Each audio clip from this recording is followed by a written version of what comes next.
Hello guys, and welcome to another quick tutorial video. And in this short tutorial video, I'm going to be showing you how you can simply unstake BNB from Binance.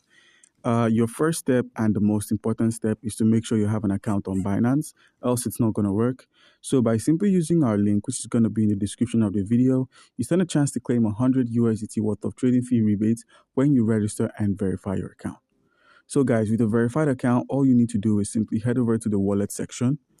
And from the wallet section, you scroll from the overview to your earning wallets. And it's at your earning wallet, you can simply select the BNB and simply select the redeem option.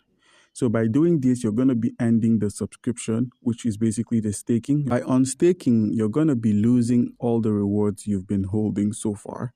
So if you click on this OK option and click on confirm and click on confirm again, you have redeemed your BNB, and it's just going to take a few days.